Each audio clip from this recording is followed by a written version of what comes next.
maximize our time with the Jew in the City. That's why we're interrupting this selection, but we're going to give her an opportunity to catch her breath on this Thursday morning broadcast. And what a day to have her in studio. Not only are we going to discuss some of the recent initiatives that she has undertaken and a brand new video that's gone viral. She'll tell us all about that. But then on top of that, today's show that she's doing at 10 o'clock, and as far as I'm concerned, one of the most meaningful shows that she's presented in all these years that Allison Josephs, Jew in the City, has been part of our schedule on Thursday, and we'll discuss that coming up. Allison Josephs, Jew in the City, a pleasure to welcome you back to JM in the AM. Thank you for having me. A pleasure. So you initially contacted me because apparently there's a viral video that you are responsible for. Yes. So bring us up to date on that first. Sure. So you probably remember, most of your listeners probably remember a video that Always did about 7 years ago called Like a Girl. And the setup was that they asked the adults, throw like a girl, run like a girl. Right. And they behaved like society tells us that phrase means. Right. So the running and the throwing is like and very girlish and, not so strong and kind of pathetic. And then they asked the little girls to do those same things, and they have not been kind of brainwashed by society's negative message about girls, and they do all those things with strength and sincerity and conviction. And as you're watching it, the viewer, I think male or female, begins to wonder, what have we done to that meaning of girls? And I was struck by that like everybody else was. And, some things just stick with you for years in a very good way. So over the summer, we were preparing to leave for an anniversary trip. My husband and I were celebrating our 25th anniversary this summer. Thank you. And I saw an Instagram clip of a famous actor being interviewed on a podcast. And the interviewer says, you don't really come across as Jewish most of the time, but when you came in today, you seem pretty Jewish. Cut to a clip of the actor coming in, tripping over some wires and apologizing to them. And everyone in the comment section thinks this is hilarious. And what's the joke? When he's cool and good-looking, he's like a Gentile. And when he's klutzy and erotic, he's like a Jew. Wow. So I'm typing this in the comments section like, oh, are we like the butt of all the jokes? And as I, in my head, say like a Jew, I recall this Like a Girl commercial from Always. And I think, like, what if we tried that with Jews? How would that come out? So I reach out to a few people. I start to put a concept together on paper. And some of the smartest marketing experts that I know tell me don't do it. Horrible idea. I think their worry is that it's going to reinforce stereotypes. It will be the opposite message. Right. Don't do it. But I have a bit of a stubborn streak, so I'm like, I'm going to do it. And so from Italy, I am sending props to our house. Rome or Venice? Both. It's the 25th anniversary. So I'm sending props to our house. I'm doing casting calls. I'm collecting our adult and children actors. And then I knew I wanted to film it before school started, so I actually filmed it the day I got back. And then the idea was to release it in conjunction with fall television, so we released it as the second season of Nobody Wants This came out, because that would sort of give us a buzzy moment. And it's called? It's called Like a Jew, and you can find it very easily. And you just search that. Search it up, as the kids say, and what you will see is that the comments are so poignant and emotional. Diverse or diverse? So there are almost no negative comments. Oh, wow. First of all, I don't know where the anti-Semites went. They just left us alone for this Where's video. Where's all the Free Palestine stuff? They are not here. And even within the Jewish or, allied non-Jewish community, so supportive. I saw on our LinkedIn someone that directs the Motion Picture Academy show, a non-Jewish man who directs the show. He shared it, and right below him, a Hasidic man shared it. And seeing the response of the entertainment community, people noting, oh no, I've been a part of this. They made me do this. Wow, it really hits me to watch this. And I think what is so powerful about the video is that we held up a mirror to Hollywood, and people suddenly see the shame of all of those tropes together. We held up a mirror to Torah, and people see the light of what Torah is. And then when you compare the discrepancy between the two, there's such a sadness and disappointment. Jew in the City, Allison Josephs here. It's called Like a Jew. It's a video. About how many views at this point? Oh, across our platforms, we're like at 1 million views. Nice. We got a like from Jessica Seinfeld, Selma Blair, Deborah Messing shared it. Nancy Spielberg, little sister of Steven, and Mayim Bialik shared it the day of that we put it out. And we've just been so moved by the feedback and, so much of what we're doing. Let me just take a step back. We created a Hollywood bureau. It's going on 4 years ago was when I had my first conversation with the Muslim Pac Hollywood. Right, nobody bureau. told you that the Jews control Hollywood. You didn't know that, did you? Well, because you keep getting out there and saying to people that you have not been treating us well in Hollywood. It's correct. So this is what I would say. There are Hollywood was founded mainly by Jews fleeing anti-Semitism. Right. Hollywood has been always predominantly run by people who are ethnically Jewish. And with all that, Hollywood was never a place where you could be too Jewish. You could be Jewish, but not like very Jewish. You could not sort of, and I will tell you, so the Jews that are in power by and large are not helping the Jewish community. They're by and large scared and timid and not willing to stand up. And you know what? If you're the children of people that escaped anti-Semitism, either you could have one attitude, which is to stand up and be extra proud and strong. And I've seen so many Holocaust survivors in our community kind of have this commitment of we'll rebuild, we'll be successful, we'll give back, we'll show them.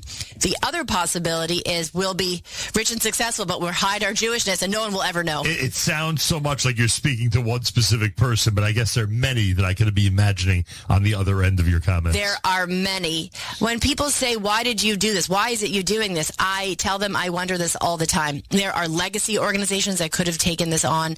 When you go to Hollywood. You're open, boy. We're limited on time, but boy, that's a whole other topic. Because the conversations that you have to have in Hollywood to say Jews have always been here and Jews have not been helpful to the community and Jews also deserve this type of dignity and the same treatment. What we discovered 4 years ago is that every other group has been advocating for decades for authentic representation, proud representation, having culturally competent consultants in the room, trainings for executives and creatives before the project even happens so they know what to look out for. We're dealing with a situation where in 2023, Netflix put horns on a Jew in their final artwork for their Madoff series. So how has this been going? And then we'll talk about how the war may have changed things, but how's it been going since you started this effort? So to get the right people in the room, to get the consultants, on board, et cetera, et cetera. So we're on retainer at major studios to be their Jewish subject matter experts. Our fact sheet, which we developed through research, is being used at major studios. We conducted a study. And the regular viewer would see the difference at this point? A TV expert would be able to tell the difference? You can start to see there are some examples where you're seeing people who are familiar with our work starting to make shifts in their content. It's a slow process. Nobody really wants us there. Let's just be honest. They don't want us there. One of the first questions we were asked by a major studio when we had the first call was, what's your proof? Do you have any research backing this? Right. And we're like, wait 1 second. It took a long time to get our research done. We finally did it with University of Southern California. It came out in the last year. They misrepresented the Orthodox session completely. We had 108 regular Jewish characters and then 30 shows with Orthodox themes. They found nothing in the Orthodox themes. And again, as I mentioned, I'm stubborn. I rewatched 30 episodes myself. And I spoon-fed to them all the things they missed. And then the research, actually, the outcome was significantly different. And there's a footnote in the study which says, we found nothing. Allison found everything. We changed our findings. So now we are using that for our trainings, for our fact sheet, and for our advocacy. I admire you because I've had it with TV. I have no patience for it anymore. That you could sit and watch 30 episodes and do that kind of research is admirable. So what I would say is that even though I don't care to necessarily watch this myself, I know the world is watching this content, and so it's important. So the other thing that we've really been good at is the Jewish Media Awards. We had one last year. We're gearing up for the third Jewish Media Awards now. When will that be?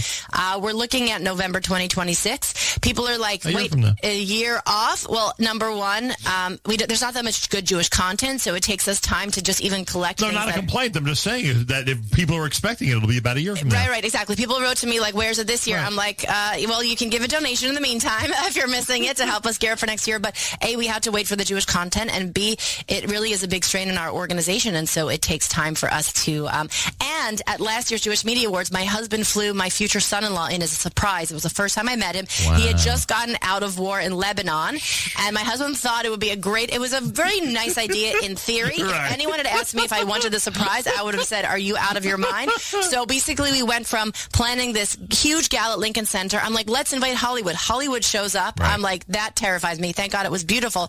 I went from that to meeting my future son-in-law, meeting my future Machatanim, l'chaim in Israel, wedding in Israel. was just going to say, I remember you went straight to Israel from there. Yes. Well, I see that your energy level has not suffered. That I see. I mean, it's amazing that you're able to do all this. Now, on the subject of they don't want us there, which is an interesting comment coming from you, being so embedded in this whole Hollywood scene, you have, and I don't know if this is the reason, you'll explain it to us, you have a couple of people in your family who might have felt they don't want us here. And I'm referring, of course, to your two daughters who are now living in Israel. And you're actually going to be speaking with them at 10 o'clock this morning on this network in what I consider one of the most important conversations you've ever had here. Is it a why have you done this? Is it how did you get the idea to do this? What's it all about? Yeah, we indoctrinated them. Exactly. So, my sisters, I became religious first, and then I kind of dragged different family members along with me. But none of your siblings moved to Israel, did they? Yeah, they did. My sisters and my parents all live there. All? Yeah. You're the only one here? So we stayed because my mother has cancer, and when we were sort of doing our pilot trip many years ago, she came back to get treated here. Right, and I remember that story. So we kind of then sort of stuck around here, and we were waiting for a house to get built that is now getting built. Yes, we and our sons are the last ones here. My sisters each have 5 kids, Kanai Nahara, and we have a house that's in the works, and my sons would love to go. My daughters went because I think they saw that things were shifting, and the vibes were changing, as the young people say. And my mother warned us when we were little.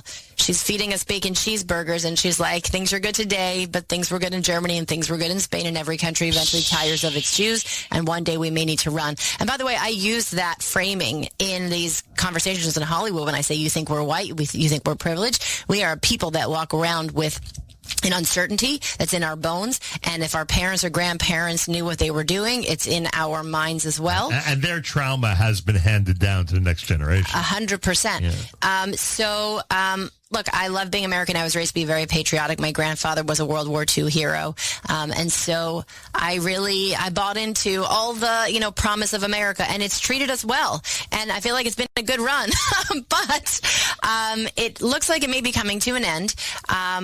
I feel like this Mamdani win was a warning shot, because here's a guy that came out of obscurity with no resume, no background. Haven't we heard that story before? A smarmy smile, and suddenly the majority of New York City, where 9/11 happened 25 years ago, doesn't care that he believes in globalizing the Intifada. So I could unfortunately see a scenario in the next presidential election where both of our options are very bad. Yep. And so although we were thinking, by the time my youngest graduates in 3.5 years, that might be the time to pull the trigger, I said to my husband, let's maybe have a plan before the next presidential election. So Jew in the city might turn into Jew in the holy city. That's a thing that already came. So since the title is already in place, it can already be done. I've always just worked on my couch. I was actually thinking, so it doesn't matter where the couch is. I've always, that's why coming out here this morning was a big struggle to get here. I don't even know how long it takes to get to things. I have my director of operations, Tammy, has to actually tell me this is how long it takes to get from one, and consider parking, consider traffic. And I'm like, it'll take me 5 minutes. That may have happened this morning. But what's it called? I was going to open an office fall of 2020. We had a big year in 2019. I'm like, fall of 2020, we'll open our office. Obviously, that was COVID. That didn't happen. Right. That was Hashem's way of saying, yeah, you can just be anywhere. Yeah, the work that we're doing, a lot of the work we do in Hollywood is via Zoom. The work we do with Macum, there is the in-person component. But still going strong? Macum is still over 300 members.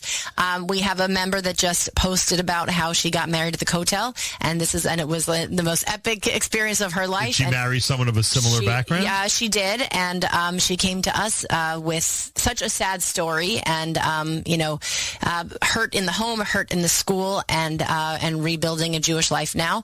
And then we have another thing that's really exciting in our Tikkun branch, because we have 3 branches. Keter is our media arm, which is mostly the Hollywood Bureau now. Right. Macum for our ex-Haredi members, and then Tikkun is to work behind the scenes on issues within the Haredi community that our Macum members brought us. We've partnered with Debbie Fox over the last couple of years to build a toolkit of policies and procedures to go into Haredi schools, checks and balances, because in schools before there's been curricula on good touch, bad touch. Debbie was one of the first people to, normalize this in ultra-Orthodox schools.